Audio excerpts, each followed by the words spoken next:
Assalamualaikum warahmatullahi wabarakatuh. Saya Herlin Yulistina, Sarjana Pendidikan, calon guru penggerak Angkatan 9 dari SDN Kertakena Tengah 4, Kecamatan Kadur, Kabupaten Pamekasan. Saya akan mempersembahkan tugas saya di demonstrasi kontekstual modul 3.1 dengan topik pengambilan keputusan berbasis nilai-nilai kebajikan sebagai pemimpin. Saya selaku calon guru penggerak didampingi oleh fasilitator saya yaitu Bapak Dr. Andes Abdul Aziz Muslim dan pengajar praktik saya yaitu Bapak Bambang Sugiantoro, Sarjana Pendidikan. Pada tugas ini, saya melakukan wawancara dengan dua orang pimpinan.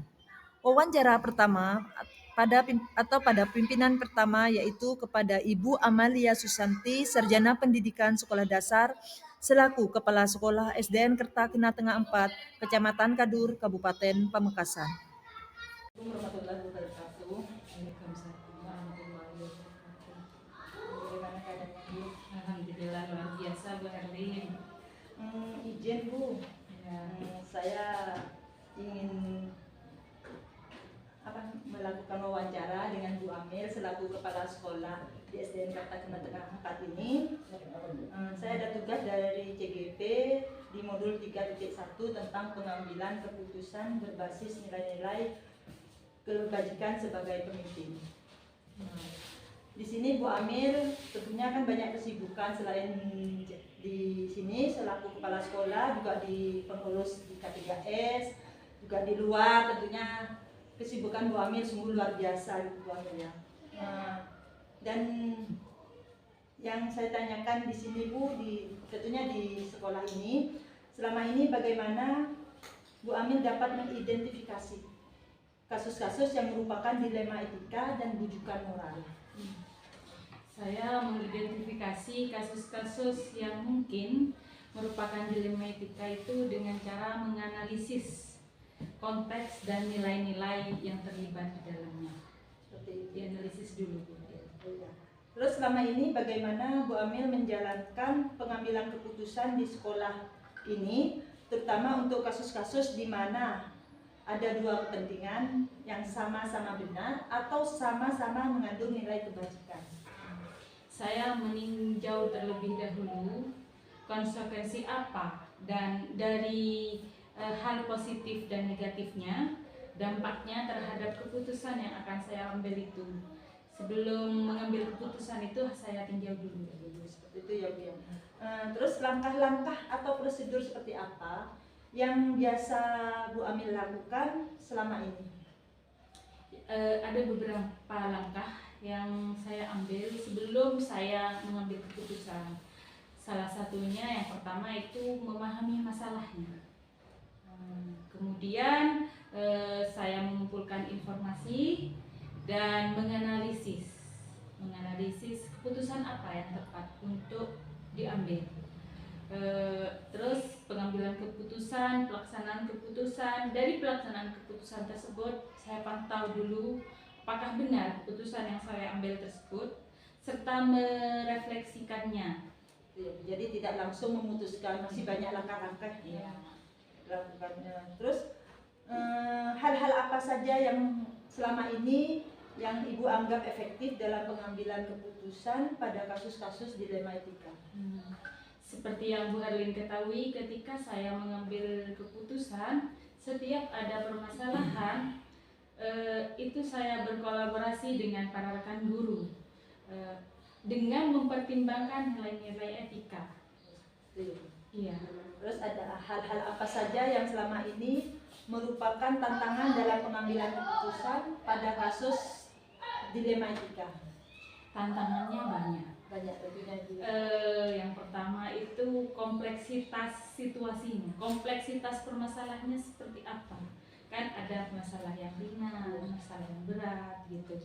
Terus konflik nilainya, kira-kira berdampak kemana? Itu tantangannya, salah satu tantangannya. Sudah itu aja Ibu ya tantangannya. Terus apakah Ibu memiliki sebuah tata cara atau jadwal tertentu dalam sebuah penyelesaian kasus dilema etika? Apakah Ibu langsung menyelesaikan di tempat atau memiliki sebuah jadwal untuk penyelesaiannya? Bentuk atau prosedur seperti apa yang Ibu jalankan? Pada dasarnya Bu Herlina, penyelesaian kasus itu tergantung kompleksitas permasalahannya. Jika permasalahannya bersifat urgent, sangat mendesak dan harus segera ditindaklanjuti, maka kita prioritaskan permasalahan tersebut. Tetapi jika masih bisa dilakukan di hari berikutnya, kita prioritaskan yang pertama. Baik, terus di kasus ini adakah seseorang atau faktor-faktor apa yang selama ini mempermudah atau membantu Ibu dalam pengambilan keputusan dalam kasus-kasus dilema etika ini? Seperti yang Bu Herlin ketahui dan sudah saya sampaikan tadi, saya sering berkolaborasi dengan para rekan guru. Karena bagi saya pribadi, rekan guru dan tenaga kependidikan di sekolah itu adalah aset yang luar biasa demi kemajuan pendidikan.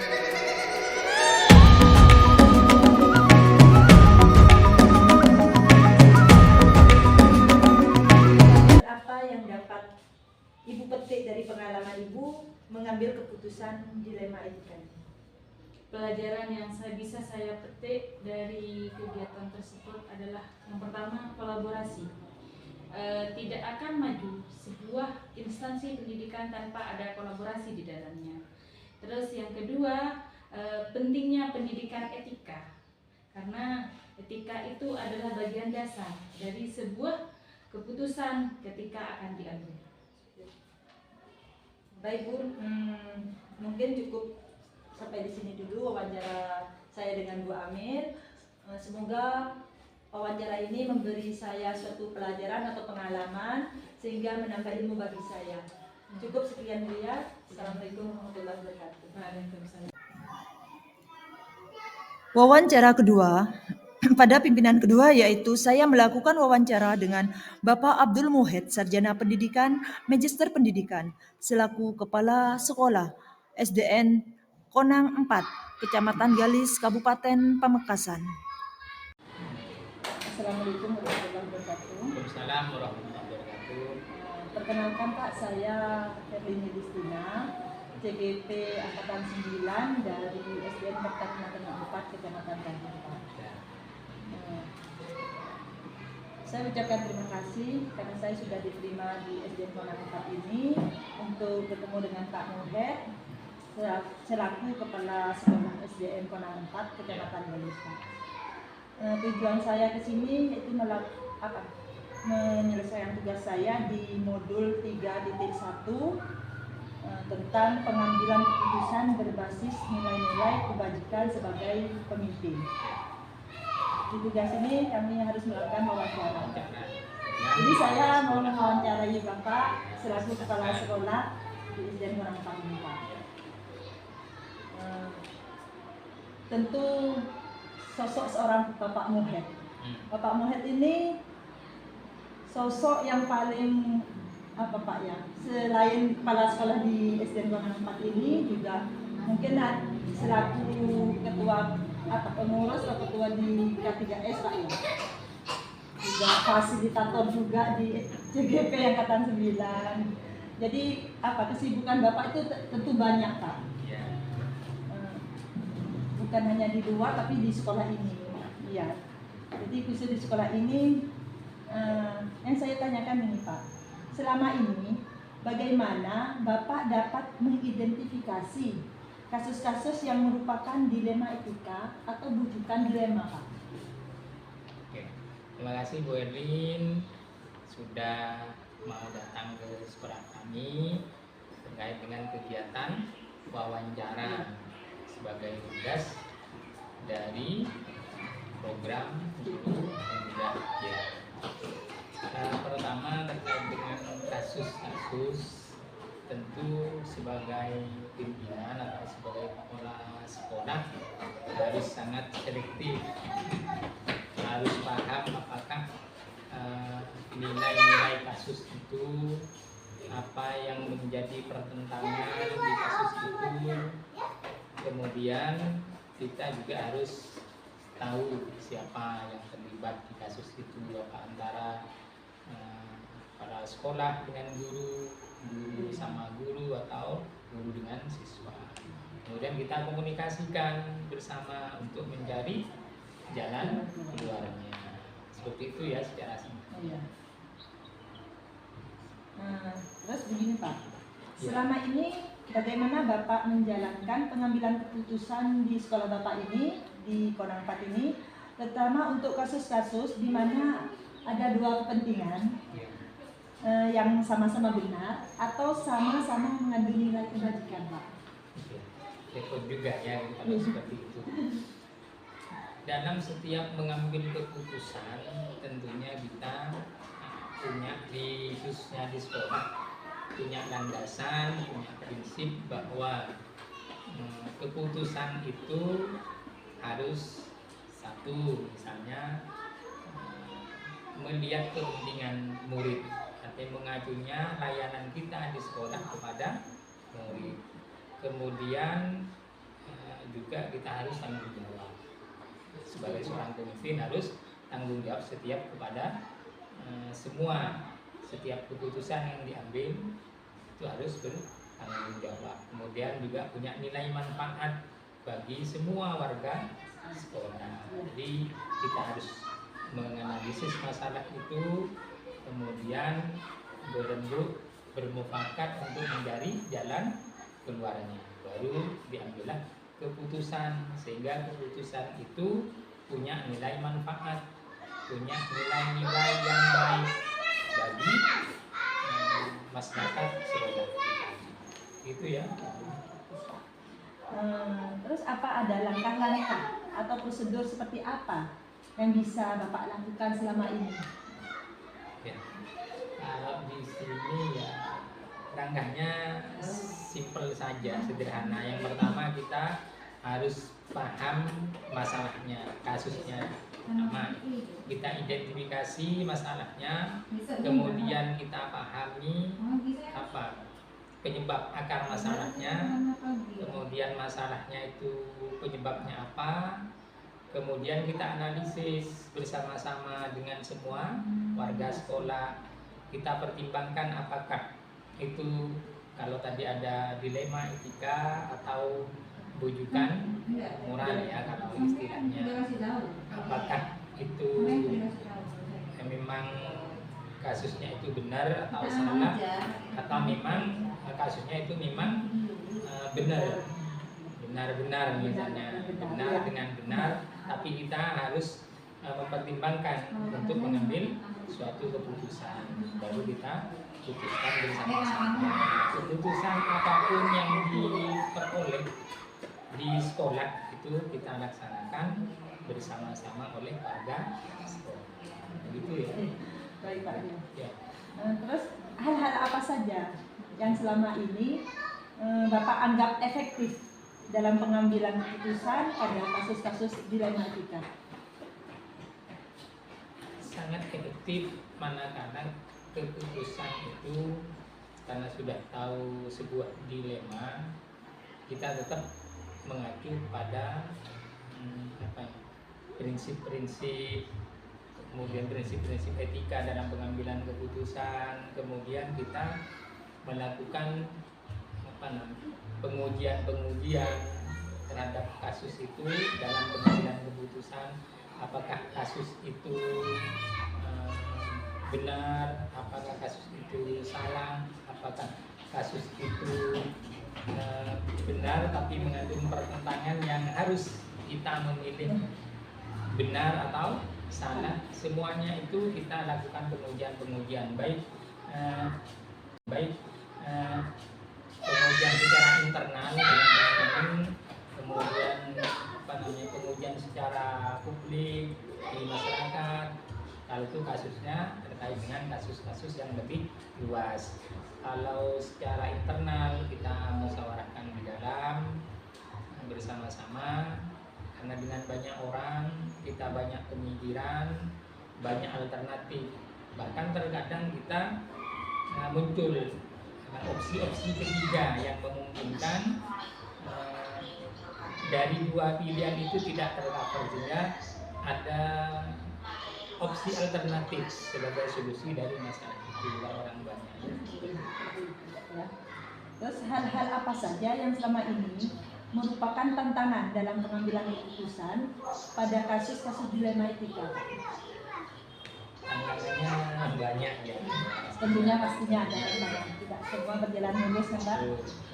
Yang pertama mindset, sudut pandang dari kita, sudut pandang pemahaman, bagaimana kita memahami melihat kasus itu dari wawasan kita.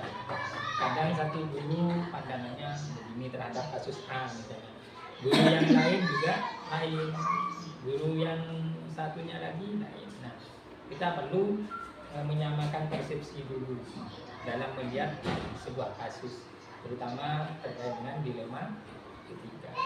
Kalau kita sudah paham, sudah satu persepsi dengan kasus itu, baru kita mulai menganalisis kasus itu.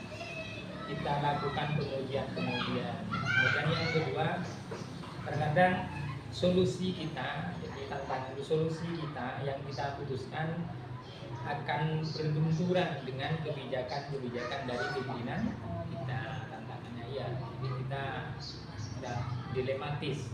Kemudian yang ketiga, tantangan kita belum cukup secara wawasan pengetahuan atau terkait dengan konsep-konsep di SDM kita. Makanya perlu adanya program sekolah kira itu bagus sekali. Terima kasih. Terus apakah Bapak memiliki sebuah tata cara atau jadwal tertentu dalam sebuah penyelesaian kasus dilema etika ini Pak? Apakah Bapak langsung menyelesaikan di tempat atau memiliki sebuah jadwal untuk penyelesaiannya? Bentuk atau prosedur apa yang Bapak jalankan?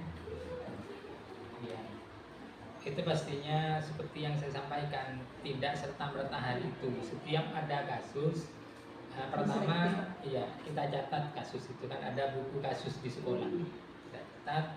Kemudian kita kaji analisis kasus apa itu, nilai-nilai apa yang dipertentangkan, akar masalahnya apa. Kemudian setelah itu, setelah dicatat, kita analisis di buku kasus. Kemudian siapa saja yang terlibat dicatat.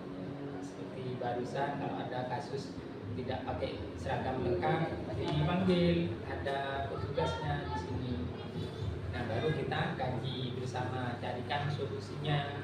Otomatis tidak serta-merta hari itu, selama kasus itu tidak bisa diputuskan hari itu, karena kita tetap melibatkan secara kolaboratif semua warga di sekolah. Tentunya dari kasus-kasus yang Pak, adakah seseorang atau faktor-faktor apa yang selama ini mempermudah atau membantu Bapak dalam pengambilan keputusan dalam kasus-kasus dilema etika ini? Ya, pastinya kolaborasi teman-teman semua. Dari teman ya, dari teman nih, internal. Pasti sangat membantu saya sebagai kepala sekolah di dalam mengambil keputusan. Ya, teman-teman kan banyak pemikiran, 1-2 orang guru dan seterusnya, itu kan banyak masukan-masukan pandangan, sehingga memberikan banyak alternatif untuk memecahkan sebuah masalah. Kemudian bimbingan-bimbingan dari pihak atasan seperti pengawas, kemudian dari komite, kita tetap koordinasi ketika masalah-masalah itu perlu koordinasi, perlu konsultasi dengan mitra-mitra kita, kemudian dengan pengawas, dengan pimpinan. Itu yang sangat membantu. Jadi kita melibatkan orang itu ya, pastinya berkolaborasi, kepala sekolah, guru, komite sekolah, pengawas dan seterusnya ketika itu dibutuhkan. dari semua hal yang telah disampaikan oleh Bapak, pembelajaran apa yang dapat Bapak petik dari pengalaman Bapak dalam mengambil keputusan di dilema etika ini? Banyak sekali ya. Yang nomor satu, sebagai seorang pemimpin harus berani mengambil keputusan.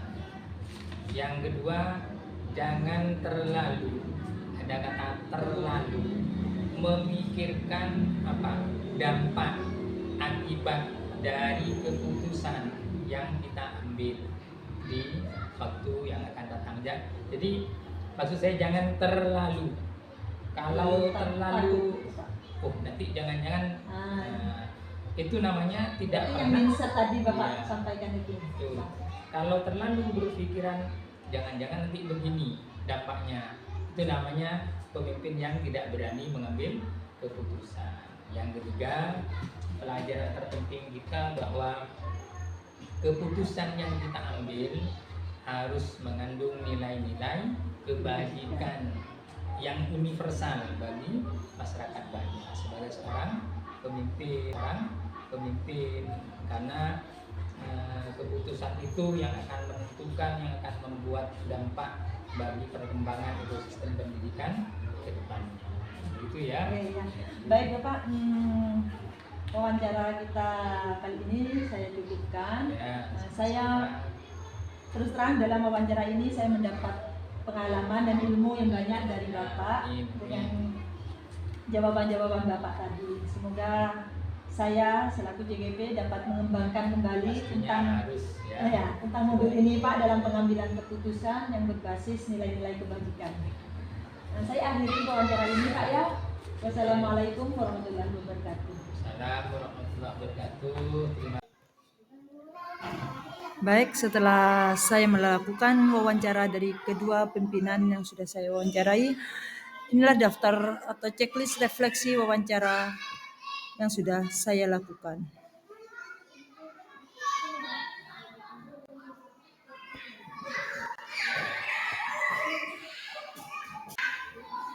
Baik, terima kasih.